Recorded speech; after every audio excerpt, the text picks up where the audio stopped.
네, 이번 시간에는 5번째 개념, 여러 가지 사각형 사이의 관계입니다.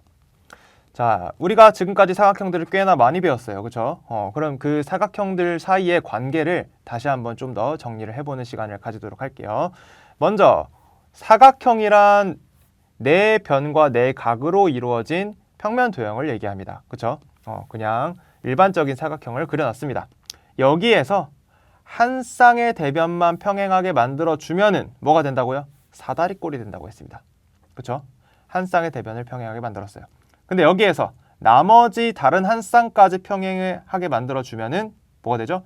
서로 다른 두 쌍의 대변이 평행하기 때문에 어떻게 되죠? 평행사변형이 됩니다. 됐죠? 자, 그럼 평행사변형이 직사각형이 될 조건, 지난 시간에 배웠죠? 또 평행사변형이 마름모가 될 조건, 이것도 지난 시간에 배웠습니다. 어떻게 됐었죠?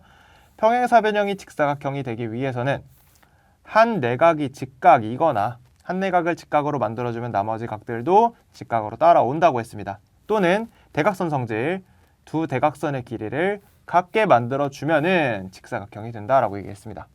그렇죠? 자, 마름모 넘어가 볼까요? 평행사변형이 마름모가 되기 위해서는 이웃하는 두 변의 길이를 같게 만든다. 이웃하는 두 변의 길이를 같게 만들면은 나머지 변들도 다 같아져서 네 변의 길이가 같은 사각형이 된다라고 했죠. 또는 대각선 성질, 두 대각선을 어떻게 수직으로 만들어주면은 마름모가 된다라고 얘기를 했습니다. 자, 이게 뭐였죠? 평행사변형이 직사각형이 되는 조건, 평행사변형이 마름모가 되는 조건이었습니다. 자, 근데 정사각형은 직사각형과 마름모의 성질을 동시에 지니고 있는 사각형이라고 했습니다. 그렇기 때문에 직사각형이 정사각형이 되기 위해서는 마름모 조건을 그대로 가져가야 되고, 그렇죠? 마름모가 정사각형이 되기 위해서는 직사각형의 조건도 그대로 가져가야 되기 때문에 이 조건이 그대로 온다라고 생각을 하시면 되겠습니다. 그래서 정사각형이란 직사각형과 마름모의 성질을 동시에 지니고 있는 사각형이다 라고 얘기를 할 수 있겠죠. 이해되시죠? 자, 그럼 포함 관계는 어떻게 될까요? 자, 가장 많은 걸 다 포함하고 있는 관계는 지금 누구죠? 사각형입니다. 그렇죠? 자, 사다리꼴도 사각형이고 평행사변형도 사각형이고 직사각형도 사각형, 마름모도 사각형, 정사각형도 사각형입니다. 그렇죠? 자, 얘가 가장 큰 범위예요. 그렇죠? 그 다음은 사다리꼴이에요. 자, 그러면 얘네들도 다 사다리꼴이라고 얘기할 수 있겠죠. 왜요? 한 쌍의 대변이 평행한 사각형들이니까요. 그렇죠? 그 다음 평행사변형. 자, 직사각형, 마름모, 정사각형 다 뭐라고요? 평행사변형이죠. 두 쌍의 대변이 각각 평행하죠. 그렇죠? 그 다음 직사각형과 마름모는 서로 포함 관계가 있지는 않습니다. 그렇죠?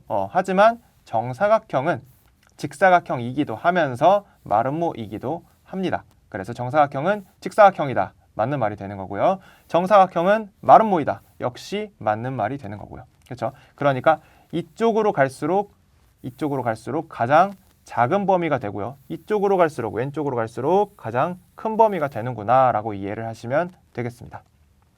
자, 이해되셨죠? 자, 다음 두 번째 여러 가지 사각형의 대각선의 성질. 대각선들의 성질을 우리가 여러 가지를 봤는데 자, 우리가 난잡하게 좀 정리를 했어요. 그래서 대각선만 따로 모아서 우리가 한번 보려고요.